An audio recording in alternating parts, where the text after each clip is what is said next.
TV Comunitária do Rio de Janeiro, Canal 6 da NET, Núcleo Política e Cidadania. Neste dia de primavera, né, nós temos aqui, infelizmente, um dia de tristeza, porque o Rio de Janeiro está de luto. Nós tivemos aí um assassinato de pessoas que defendem a vida, né, que lutam por salvar vidas, que foram, de forma bárbara, né, assassinados hoje na Barra da Tijuca. Nada mais do que 4 médicos baleados a queima-roupa e um só está sobrevivendo, queira Deus que saia dessa e bem.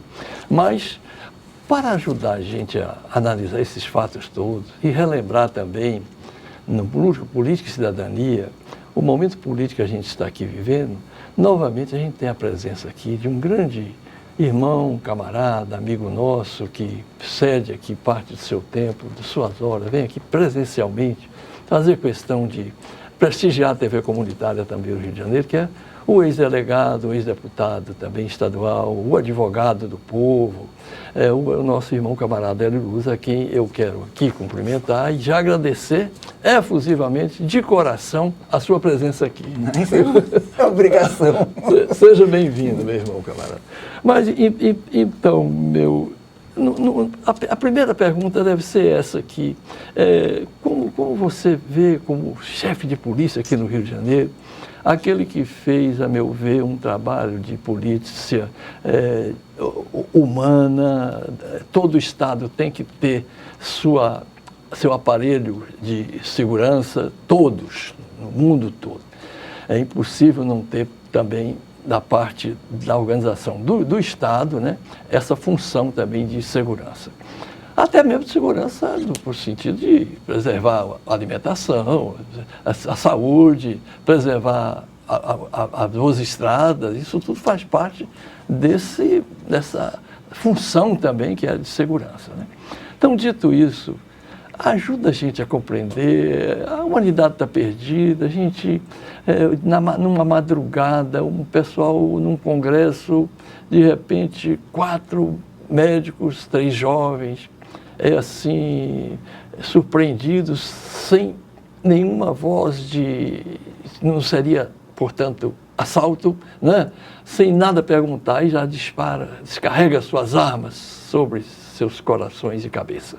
Por favor, Éder, ajuda a gente a explicar como é que isso continua sendo possível. Foi execuções, segundo o próprio governador do Estado, assim colocou? Primeiro, prestar solidariedade ao Glauber, ao Glauber Braga, e a Sâmia Bonfim. Para mim, são 2 espécies raríssimas como congressistas, né? Porque são íntegros e não negociam. A gente vê isso, entende? Não negocia com o presidente da casa. Então, essa é a grande referência.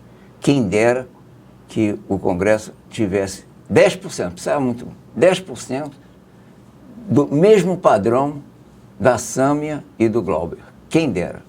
Então, aqui minha solidariedade a eles, antes de tudo.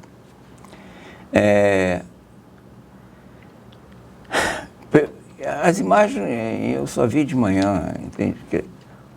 Aquilo, a descida que aparece lá, aquela 4x4, o pessoal descendo, aquilo ali é uma execução. Eles não foram roubar, não foram nada, não houve isso. 30 disparos, recolheram 33 cartuchos. Entende? É um negócio assim, entende? A gente sabe o que está fazendo, ele foi para isso, né? É só lembrar, a Marielle, ela foi atingida com 4 disparos, 4 tiros, e o acompanhante foi com 3. Deu 7. Eles foram 33. E o cara ainda voltou, pelo pouco que eu vi, quer dizer, não dá para a gente ver mais. Teve um que ainda retornou ainda. Pode ser um engano. Pode ser um engano. Os executores se enganaram. Pode ser que algum dos 4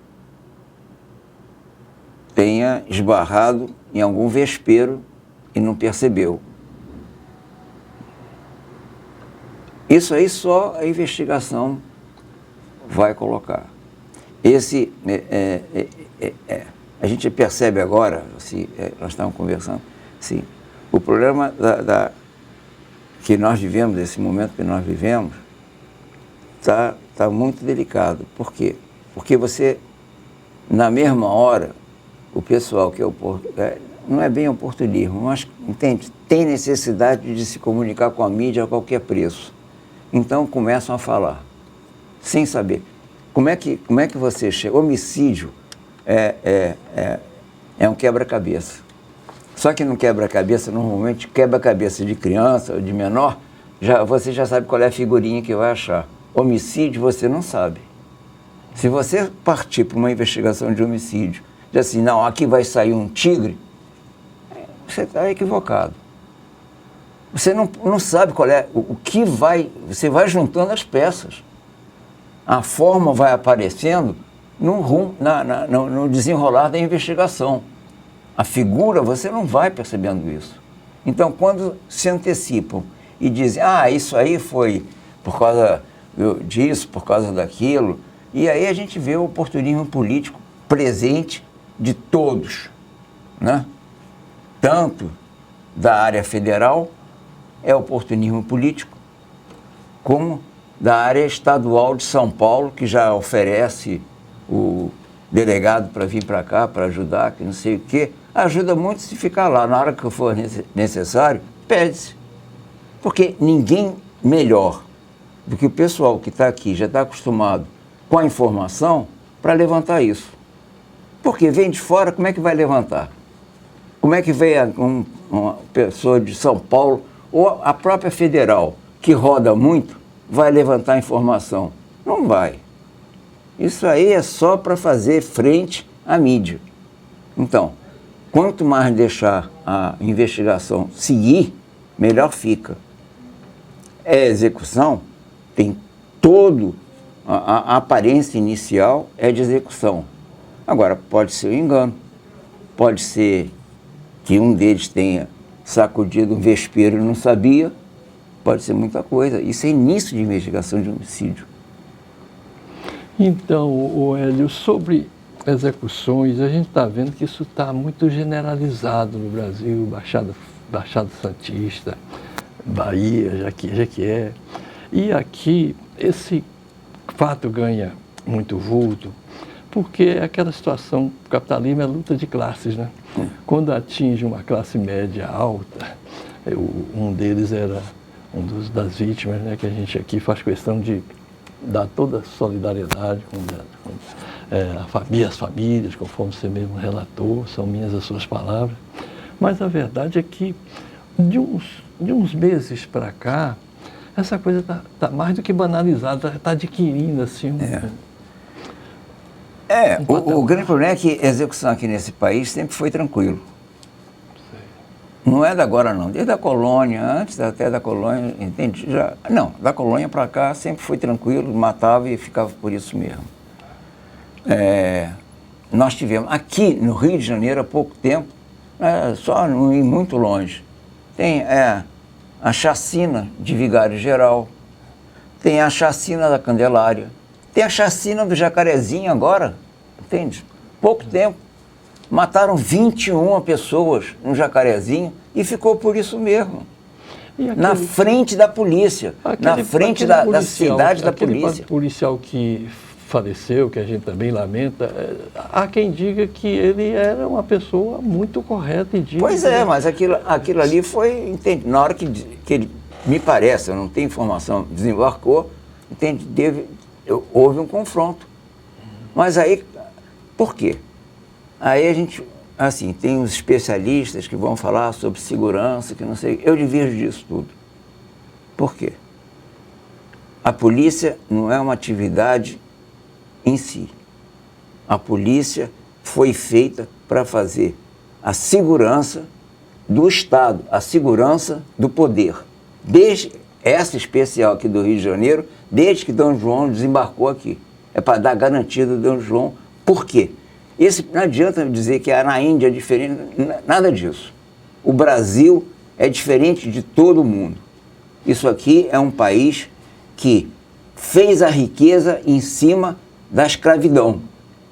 O dinheiro que nós temos, esse crédito que nós temos de bilhões de dólares e tudo isso, isso é decorrente da escravidão. Quem produziu o dinheiro que saía com açúcar, o dinheiro que saía com pau-brasil, tudo isso foi índio e preto. Então, eles que fizeram isso aqui. E pela quantidade, pelo número que eles são, qual é a função da polícia? Manter sob controle. Por quê? É meia dúzia que tem. É meia dúzia que se aproveitam do Tesouro Nacional, que é arrecadado por todo mundo.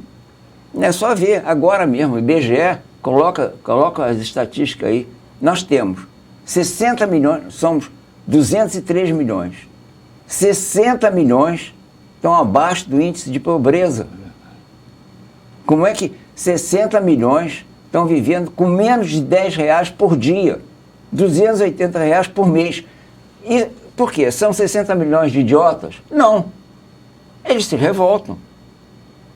Eles não se conformam com isso.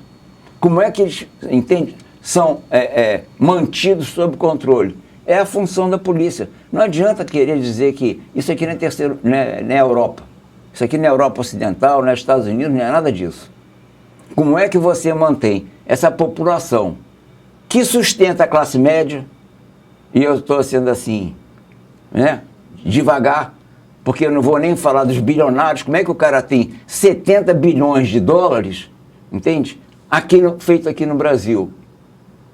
Para ele ter 70 bilhões de dólares, tem que ter 15 mil favelas.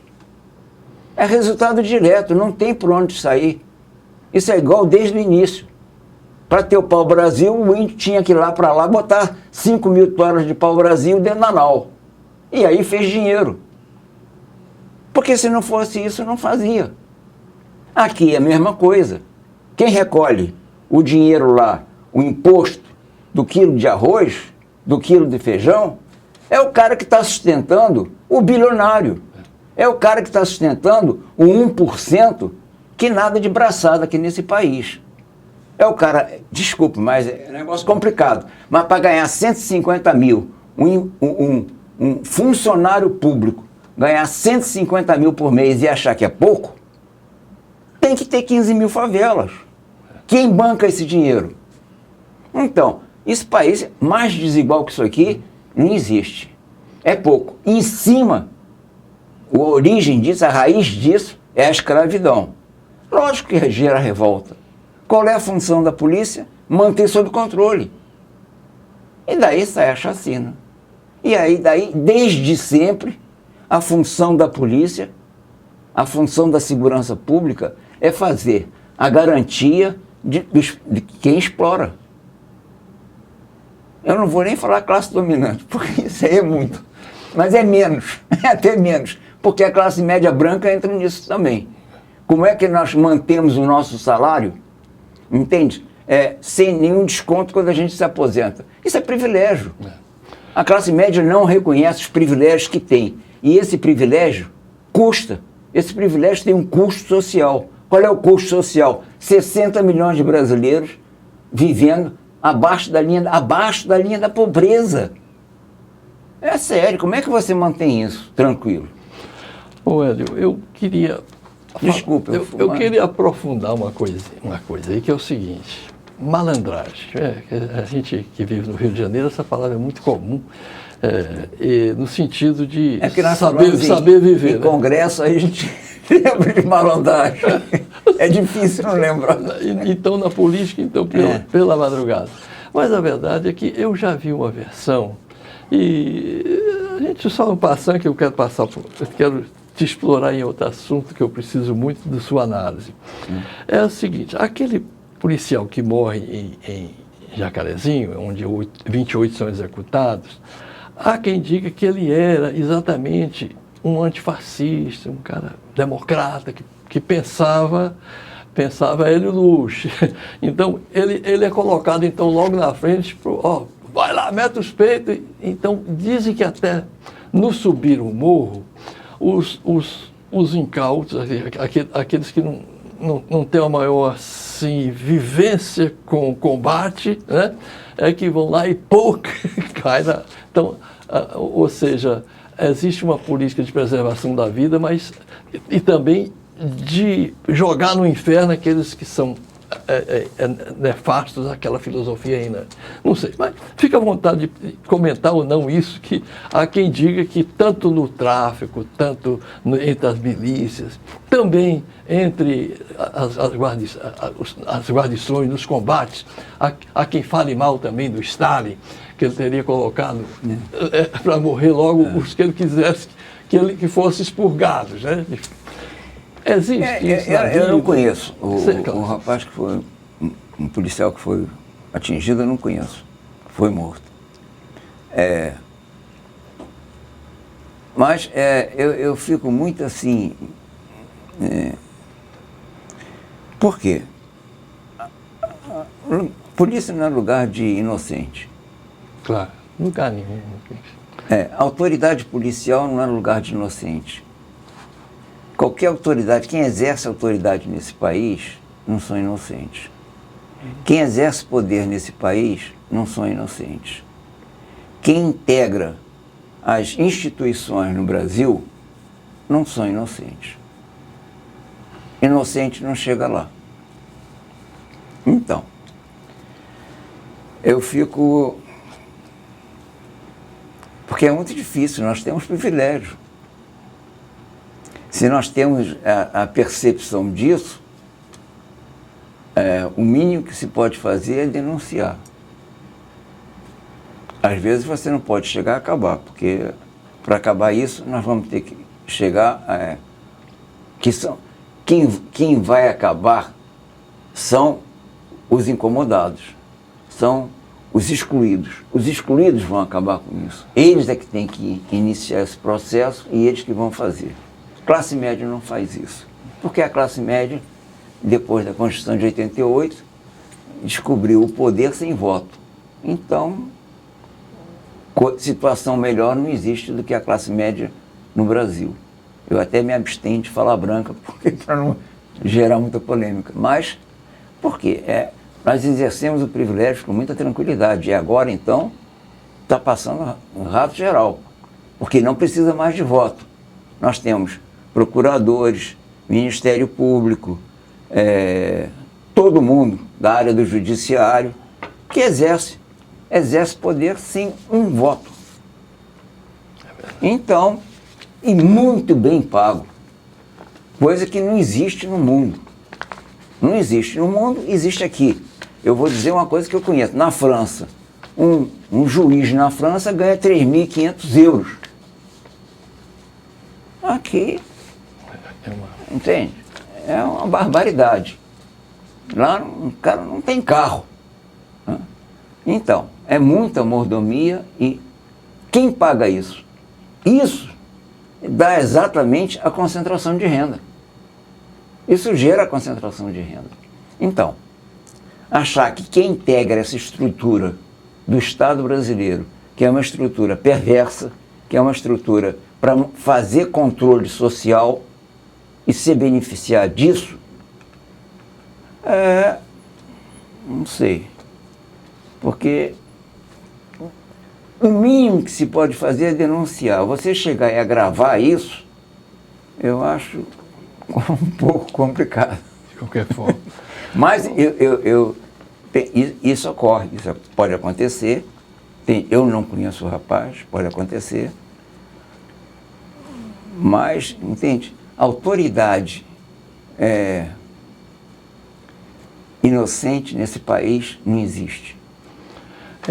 O Jung falava assim do nosso inconsciente, e nessas horas é que a gente vê que através das guerras, claro que Napoleão aproveitou, então teria aproveitado as suas batalhas para colocar na frente aqueles que incomodassem. Talvez Stalin tenha feito isso. Eu estou aqui mais para em situações de guerra, iniciar as pessoas, porque não é brincadeira, não. Tudo que se move, né, tem que atirar, né? Pois é, mas... Depois ver o que estava por trás daquele ramo. O Stalin tem que ser contextualizado também, né? Também. Tirando do contexto, aí fica fácil. Aí quando você pega o Trotsky, analisado pelos anarquistas, também era um assassino cruel. Tira do contexto. Né? Aí você pega aquele anarquista que também estava fazendo guerrilha e como é que... Quando você entra numa situação de confronto, Sim. Entende? Não é, o outro lado, entende? O outro lado, entende? Dá o confronto também. Então, e aí não tem esse negócio, porque, entende, só do lado... Não, é geral. O que tem que entender é o seguinte, quem partir para a situação de confronto, vai receber confronto. Então, é isso. Não declara guerra. Se declarar guerra... E aí é a função que tem o sistema de segurança desse Brasil. Eu sempre falo Brasil é evitar o confronto. Então vamos para o diálogo, vamos conversar, vamos acalmar, todo mundo ganha. Porque na hora da conversa todo mundo ganha.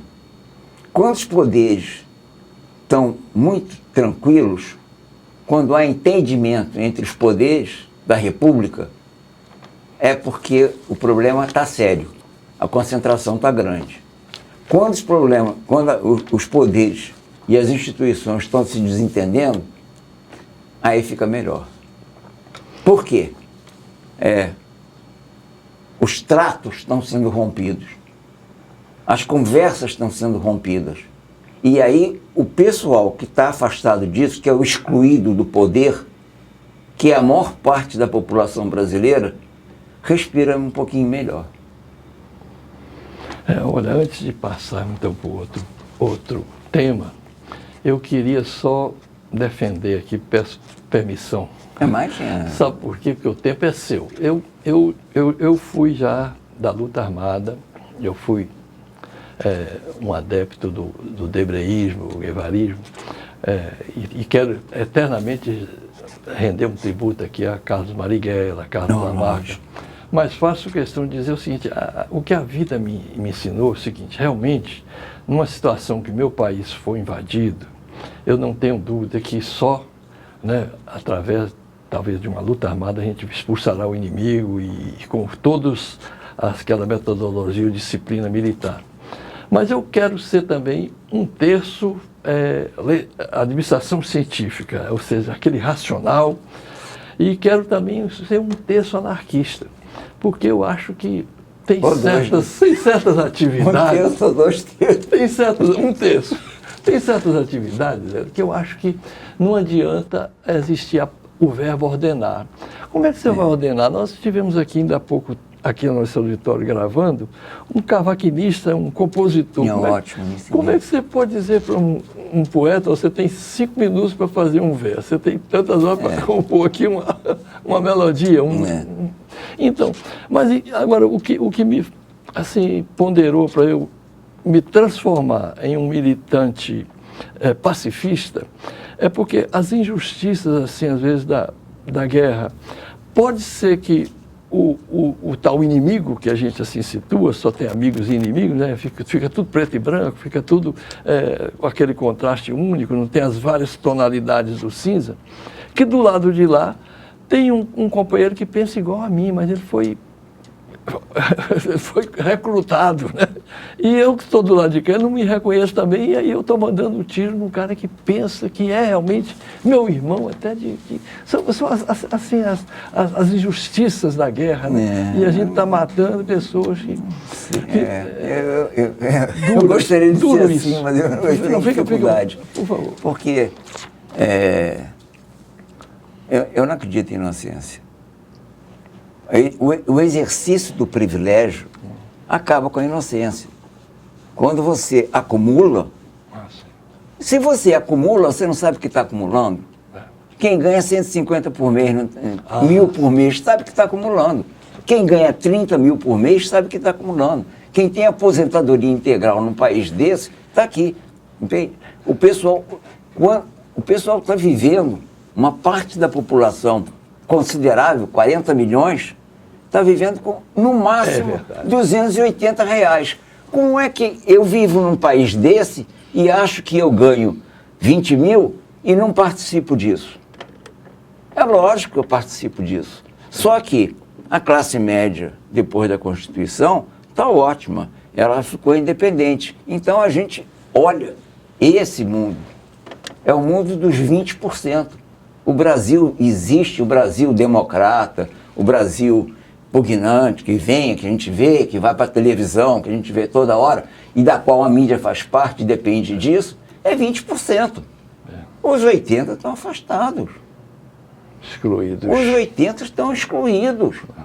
O cara entende 280 por mês, isso é IBGE. A gente não pode nem contestar, porque isso é oficial. Então, como é que vive essa população? Então, como é que eu posso me achar inocente integrando a estrutura de Estado? Não existe. Ninguém, nenhum poder existe inocente, que não tenha percepção dos seus privilégios. Lógico que tem. A gente chegar, andar aqui, e eu falo isso com muita tranquilidade. Seja assim, ó, a Argentina está aí. Aí diz assim, a Argentina está em pior situação. Não. Não está, não. Nós temos um país vizinho nosso que está numa situação ruim, mas é muito melhor do que o nosso. Muito melhor do que o nosso. Por quê? Naquele país, o Perón chegou, pegou o saldo da guerra e colocou o filho do operário na década de 50 na universidade. Nós só fomos ver isso, mesmo assim com muita resistência, no século XXI. Nós temos uma distância muito grande. Agora que a gente começa a perceber o filho do operário na faculdade. Não é que isso aí resolva tudo, não, mas é só assim, uma referência. Então, você chega lá na Argentina, você vê o metrô e os trens que são do governo, são estatais, funcionando perfeitamente. Os funcionários te atendem muito bem, o metrô limpo, no horário. Então, a estatal funcionando. Como é que é esse papo de que privatiza para melhorar? Privatiza para melhorar e a gente concentra. Na hora que privatiza, está concentrando. Claro. Quem participa disso não está sabendo que está aumentando a miséria? Tá. Na hora que privatizou a SEDAI, na hora que privatizou a Sabesp, não está percebendo que está remetendo dinheiro para cima? Está concentrando. Como é que vai chegar e dizer, não, como que não sabia? Quem mora aqui no Rio de Janeiro, nós temos essa situação. E a situação da SEDAI? Que é isso, não, nós temos que chegar, tem um consumo mínimo. E o consumo mínimo aumentou. Todo mundo aqui no Rio de Janeiro sabe que a conta de água está imensa. Porque privatizou. Exatamente. Então, a gente privatiza aqui na cara da gente, a gente deixa passar isso. Na hora que ocorre, isso aqui concentrou renda. A gente manda mais dinheiro. O bilionário que está lá, que tem 70 bilhões de dólares, vai começar a ter 80. Então, eu tenho muita dificuldade de achar que isso tudo ocorre, e a gente tem a informação deles, porque dia e noite a gente vendo a vida deles. A gente vendo a vida de 20% da população, com democracia, concentrando na cara da gente, e a gente não faz nada. E quem tentar fazer vai ser reprimido. Aí eu fico na dúvida, entende? Ô, Hélio, sobre essa parte de como ajudar. Questão que ajudar. Pois é, na questão que a gente está colocando, como é que faz isso? Foi muito bom essa divagação, porque tem o Ulisses Rida, que foi senador da República, ele contava assim, como se fosse uma fábula, que estavam os estudantes à beira de um rio fazendo ali um piquenique, daí a pouco eles veem uma criança afogando. E eles se jogam e salvam a criança, daí a pouco eles veem que lá vem mais 3. Daí a pouco eles veem, não, mas é muita gente que está se afogando, nós temos que procurar quem está jogando essas crianças no rio. Parece que Frei Beto tem um momento que ele sai do ministério, e você foi também político, acho que você foi pelo Partido dos Trabalhadores, né? Pelo então, Partido dos Trabalhadores antigo. Tudo bem. Do século passado. Mas então Frei Beto conta que ele realmente foi lá para combater a fome, mas quando ele conseguia reunir ali pessoas que faziam donativo, juntavam cestas, quando ele tirava 100 pessoas da fome, vinha um ministro de Fazenda ou de Economia ou de Planejamento que fazia uma política pública que taxava o arroz, taxava mais ainda o preço de itens básicos, que jogava na fome 1.000 em vez de quando ele conseguia tirar 100. Então, se você não mudar quem está lá na cabeceira, jogando o povo no rio, afogando... O Beto participava, porque a igreja católica sempre trabalhou com o trabalhador rural, sempre chegou, teve ação junto aos trabalhadores rurais. Você foi da Comissão Pastoral da Terra, né? Eu ajudava o assessor que era o Miguel Valdez, ou Miguel Presburger. Então, o que acontece? O MST nasceu ali. O MST nasceu em 85, lá no Paraná, numa reunião que houve lá em Curitiba, e foi era uma reunião dos trabalhadores sem terra. A Igreja Católica montava isso. E nasceu o MST ali para resistência. O MST nasceu para resistência. O pessoal, porque ocupa a terra, vai ocupar que terra? Quem fez a ocupação foi o pessoal que desembarcou aqui em 1500. A terra era indígena. Quer dizer que o Brasil não foi descoberto, foi ocupado. O Brasil é de grileiro. Aí eles criaram o registro paroquial e veio as Seis Marias, entende? As Seis Marias é título de grilagem. Porque a minha propriedade é de Seis Marias. É título de grilagem. Como é que não é? Quem estava aqui era um indígena. Então o rei chegou e disse, não, dividiu uma terra que não era dele. Então, o pessoal que ocupa a terra, que tem terra, e aí a gente começa a discutir para valer, começa a tocar na coluna, na causa dessa miséria que nós temos, que é a propriedade privada. Sinto muito, mas é. Porque na hora que a gente fala em MST, que foi feito para fazer resistência e para fazer ocupar, porque é lógico, na hora que cada um tiver o seu pedacinho, como é que a classe média chegou, entende? E se acalmou. Porque enquanto o Perón chegou, botou com saldo de guerra, colocou o filho do pedreiro na universidade, aqui no Brasil, a classe média comprou apartamento, financiado pela Caixa Econômica, com juros subsidiados, porque a tabela Price era juros subsidiados. Então a maior parte da classe média aqui é só ver o avô deles. Esse pessoal que está no poder, como é que o seu avôzinho chegou e comprou um apartamento? Como é que o Banco do Brasil sustentou o seu avôzinho se não foi subsidiando para ele comprar terra e comprar máquina agrícola?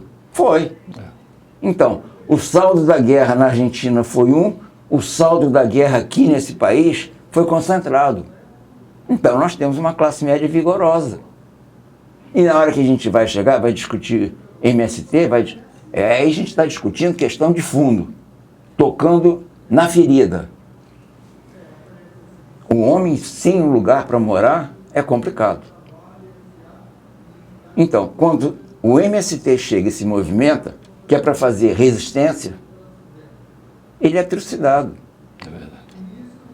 E não se toca. Você faz se mexe em toda a estrutura, mas não se toca nisso. Por quê? Porque aí muda de figura. Aí o que acontece? Nós vemos uma empresa que chega e planta eucalipto, que não vale absolutamente, isso é para secar pântano. Eucalipto é para secar pântano. Então, aí vem, mas a terra é produtiva. Ótimo. A gente pega a terra improdutiva e bota o eucalipto. E na terra produtiva fica a reforma agrária, que não se fala mais. Em 64 paramos de falar em reforma agrária. Sim. Como é que vai? Entende? Não existe mais, ninguém toca nisso. Então, para a reforma agrária vai a terra produtiva, porque fazer correção de solo é muito caro. Então a gente vai pedir a quem não tem para fazer correção de solo? Não. Ele deve receber um solo já pronto. Essa é a função do Estado. É chegar a atender o excluído.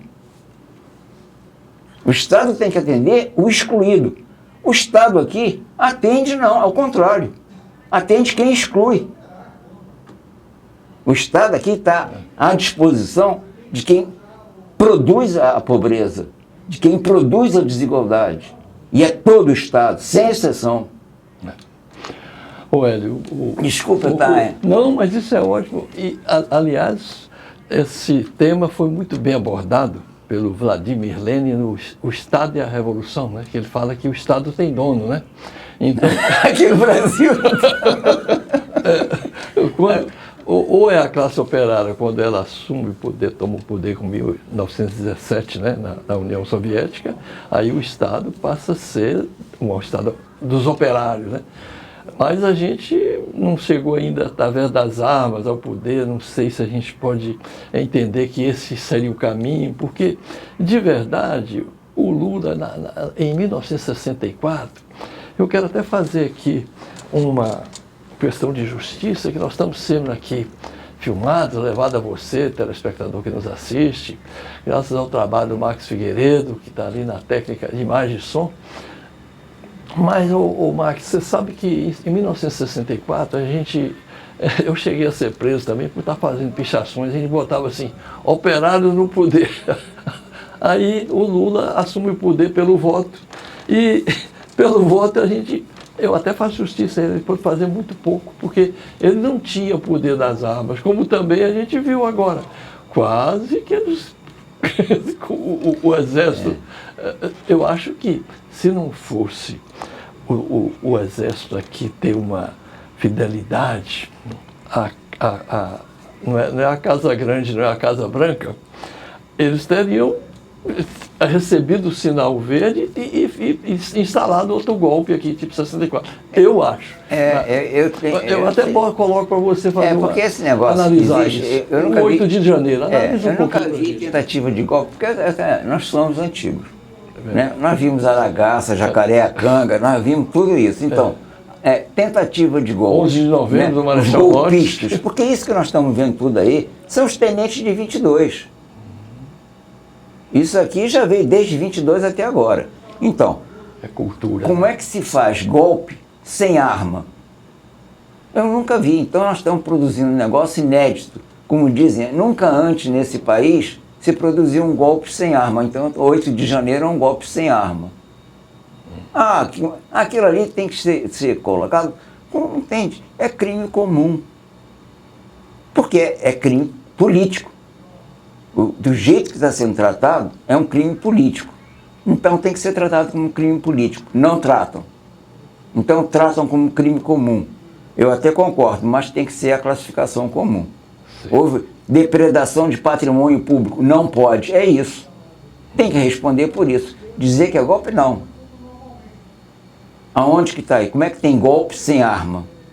Eu nunca vi. Mas aqui no Brasil, hoje em dia, entende? Estão modificando, está tudo sendo modificado e de cabeça para baixo. Eu vi isso, o mundo de cabeça para baixo, quando entrei na polícia. Saí do Banco do Brasil, entrei na polícia, entrei no subsolo de cabeça para baixo. Agora está sendo visto de novo à plena luz do dia. Então, como é que você vê, entende? Ruptura. Como que ruptura? estilingue rompe alguma coisa, o que rompe é povo na rua.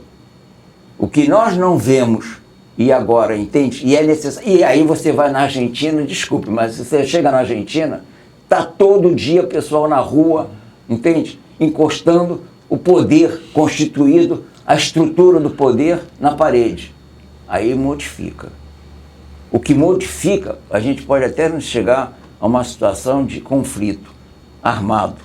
Mas povo na rua tem que ter. Os excluídos, que constituem a maior parte da população, tem que ir para a rua é deles. Só existe essa, quer dizer, dentro desse contexto, e aí é que eu estava até colocando antes, tem assim, quem conhece segurança, que a gente está começando a conversar sobre segurança, para mim, tem uma questão que é assim, básica e abrange tudinho. É um menino que fez um grafite ali na Cidade do Samba, junto ao Morro da Providência. Então tem um grafite muito bem feito, que diz assim: aonde há fome, não há lei. Pronto. Resolve tudo. Essa é a questão. O resto é figuração para domínio. O resto do discurso que fazem, vou fazer isso, vou fazer aquilo, agora que eu fui... Isso tudo é cascado para manter a estrutura existente de domínio e concentração de renda. Essa que é a realidade. Isso aqui joga tudo. A área de segurança está nisso. Aonde há fome, não há lei. Então, o que a gente faz? Vamos acabar com a fome para prevalecer a lei. Então, na hora que se chega, tem 80% da população excluída, como é que você quer lei? Ou justiça, ou paz. Você só vai ter lei aqui, a lei do mais forte. E aí a função da polícia é garantir esse pessoal. É garantir os privilegiados. É garantir o privilégio de cima, e aí, da classe dominante e da classe média. Essa é a função da polícia. E ela faz bem. E aí dão as chacinas. Porque como é que vai manter o pessoal? Como é que você vai manter 60 milhões acuados? Não conversa?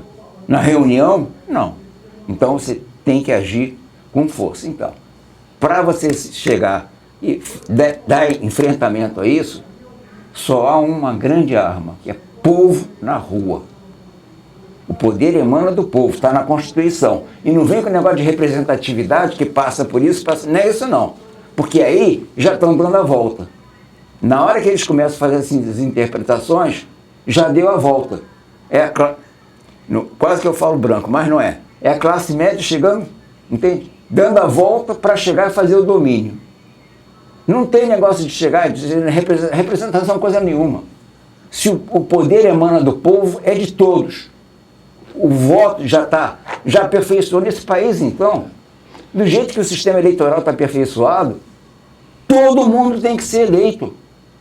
Ninguém pode exercer poder sem a delegação do povo, sem a delegação do voto. Tem que ser eleito. As eleições são limpas. As eleições estão aprimoradíssimas. Então, fora disso, é povo na rua. Bom, além dessa questão de luta de classes, tem a questão a gente chama de pautas identitárias. É, isso aí. E você faz, mas você faz uma colocação assim, de fé, de esperança, e você nos passa isso também, que você vê com muito bons olhos assim, o acordar do poder negro, né, do Niger Power, né, no Brasil, como nos Estados Unidos aconteceu também, né, nessas mobilizações populares. Então a gente vai, assim, a força, quando a gente vê o carnaval, aliás, há quem diga que nenhum ritmo, e eu gosto muito de tango, eu gosto muito de jazz, essa coisa, mas a gente é obrigado a se curvar, que nenhum ritmo consegue colocar, como numa escola de samba, 4.000 pessoas sambando. Você não vê 4.000 pessoas tangando. Né? E quem predomina ali? Quem é que melhor bate o tambor? Quem é que melhor tem ritmo, sabe segurar o repique, são eles. E a gente sente que a presença, hoje eles impõem muito mais, a gente sente que até pela forma muscular, eu imagino o ódio que o Hitler deve ter tido quando nas Olimpíadas lá de Munique, os negros dão um show de bola em corridas, em frente aos arianos. Como é que aquilo bateu na cabeça dele, nossa. O problema é aqui no Brasil é uma situação específica nossa, né? Sim. Então, aqui, eu não sei, mas quando a gente entende o negro dentro desse identitarismo que é colocado, em especial pela classe média, que isso é papo de classe média, né? Porque quando você chega na exclusão, quem transita pelo mundo dos excluídos sabe que esse negócio não diz nada. Por quê? A maior parte da população é negra. A maior parte dos excluídos são negros. Então, se a gente se diz isso, que a democracia prevalece o interesse da maioria é negro. Então, não é questão de chegar e discutir se é branco, se é negro, se é negro. É interesse da maioria. O interesse da maioria, aqui nesse país, esse país é negro. Verdade. O dinheiro que é produzido, o dinheiro que nós detemos, foi produzido em cima do negro. Então, é ele que enriquece o país. Então, é questão de justiça. A maior parte tem razão. Mas eles estão se organizando com essa visão de classe? Eu acho que pode surpreender. Eu não sei não, eu tenho a impressão que estão... A grande vantagem é que os meios de comunicação não circulam no meio dos excluídos. Então nós podemos perceber algum nível de organização que fica fora dessa estrutura de Estado. É por isso que eu tenho muita esperança.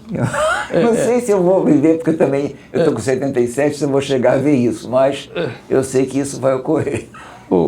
Hélio, me diz uma coisa, e aquele Estado que vem do Getúlio, um grande divisor de águas, assim, no sentido da formação da própria nacionalidade, né, de que esse país merece respeito, era um presidente nacionalista no sentido, sobretudo, econômico.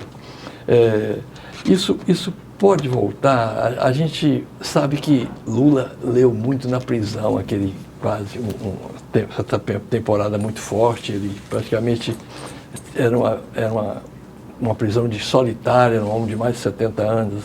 As reflexões que ele possa ter feito, será que ele pode aplicar assim o getulismo no que for possível para restaurar o que foi desmanchado? Você falou aí de juntar o quebra-cabeça até para desvendar como é um crime, né? Como é que as coisas devem ser, assim, essa metodologia. Como é que a gente pode juntar os cascos agora, depois de Temer, Bolsonaro, e mesmo outros que passaram ali, Sarney, não foi também bacana, né? A gente faz um movimento para derrubar os militares e eles, na verdade, mudam, não? As liberdades que a gente queria ter não é liberdade para lutar, não é liberdade para ter igualdade ou fraternidade, é liberdade para ganhar dinheiro, né? Então, o neoliberalismo foi que tomou conta, né? Mas os militares constituem a classe média. Verdade. Os militares constituem a classe média. A classe média começa a chegar aí ao poder a partir de 22. Eu não sou historiador, mas isso aí é impressão minha. É a partir de 22, né? Os 18 do Forte é um sinal bem significativo nisso. Coluna Prestes foi feita pelos tenentistas. Verdade. Né? Então, é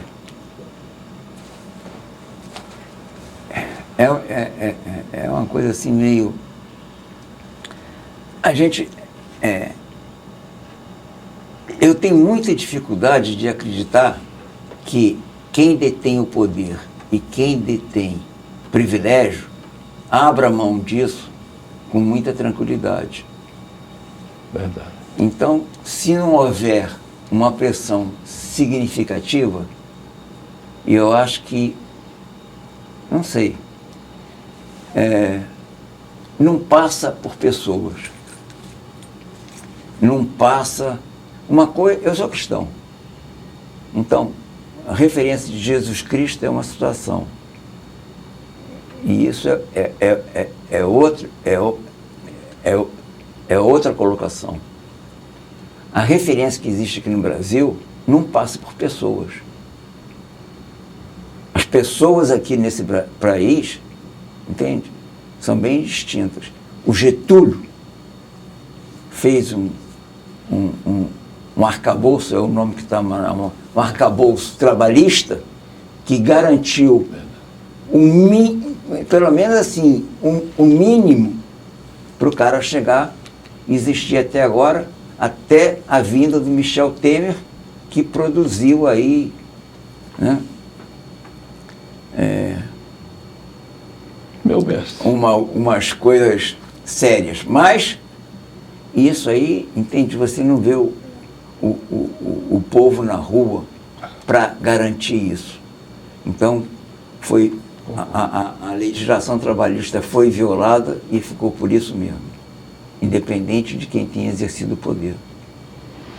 Ô Hélio, o tema, hoje, dia que a gente está enlutado, e eu queria fazer uma provocação aqui a você, é o seguinte: você hoje é o delegado da Polícia Civil e está à frente para apurar esse crime terrível que foi. O que é que você faria no lugar dos que estão lá? Por onde começar?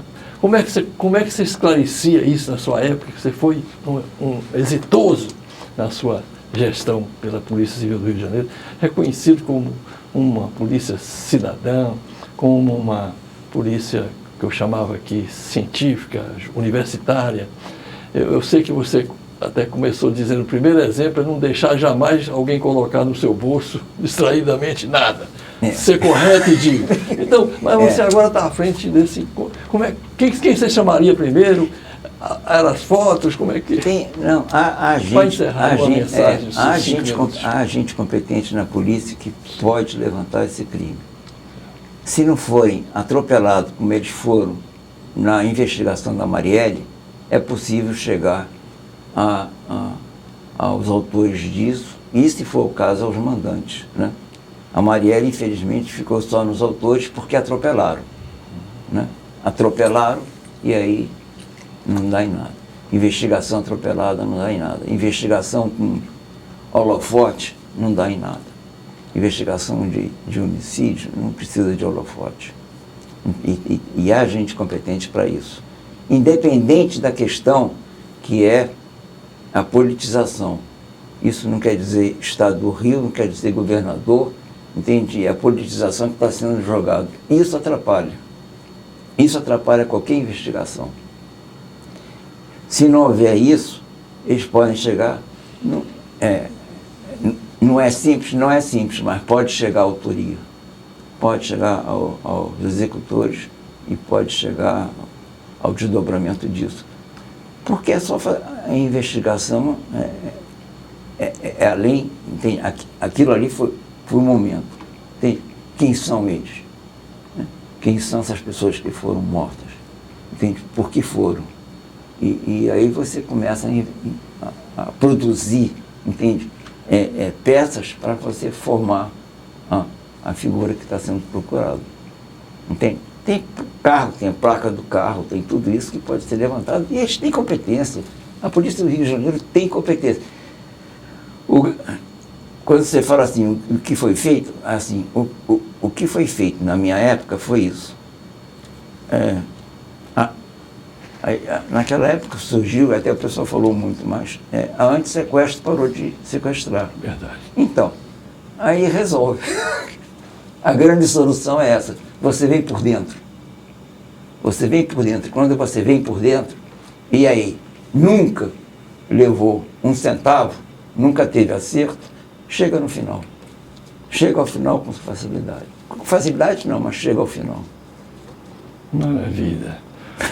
Olha, não temos como agradecer. Não, eu tenho muita esperança nesse país. É verdade, na luta, né? Na luta, é na luta, não é na conciliação, não é na conversinha, não. Não é senta para cá para conversar, não. Quanto menos sentar, melhor fica. E quem não luta pelos seus direitos não é digno deles. E quem falou isso foi Rui Barbosa, não era? Não é lei, é um conservador. Muito obrigado. Obrigado a você. Ou você que nos assiste aqui, o canal 6 da NET, Núcleo Política e Cidadania, ao Marcos Figueiredo, ao Aquino que coloca nossos conteúdos na grade, a você, sobretudo, que está aqui conosco. E não deixa de entrar no nosso canal e fazer aí a chamada, dar seu joinha e se inscrever, viu? Muito importante. E até breve, meu mestre. Logo, logo você será chamado aqui, você já é nosso editorialista. Caso tudo de bom. Muito obrigado.